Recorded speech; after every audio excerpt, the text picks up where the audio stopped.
সৰ্বপল্লীলৈ শ্ৰদ্ধাঞ্জলি। হে মহান শিক্ষাগুৰু সৰ্বপল্লী, জ্ঞানৰ প্ৰদীপ জ্বলাই তুমি শিক্ষাৰ জগতখন পোহৰাই তুলি ভাৰতক কৰি গলা মহীয়সী।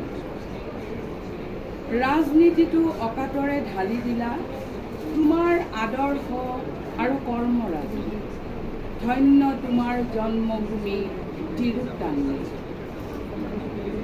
শিক্ষা, সাহিত্য, ধৰ্ম, সংস্কৃতি, দৰ্শন, ৰাজনীতি আদিকে ধৰি সকলো দিশ সামৰি অধিক গ্ৰন্থ ৰচি শিক্ষাৰ বিশাল ভঁৰাল কৰি গলা তুমি চহকী।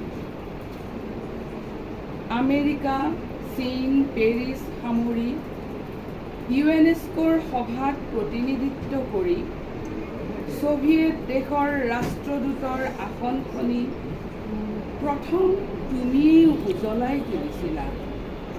তুমি লভিছিলা ভাৰত ৰত্ন উপাধি। মহান ভাৰতৰ আছিলা তুমি প্ৰথম উপৰাষ্ট্ৰপতি। তুমি বিদগ্ধ পণ্ডিত যুগান্তকাৰী, হৈছিলা এদিন ভাৰতৰ ৰাষ্ট্ৰপতি। তোমাৰ উপজা দিনত তোমাক শুৱনি যাচো আমি কৃতজ্ঞতাৰে শ্ৰদ্ধাঞ্জলি।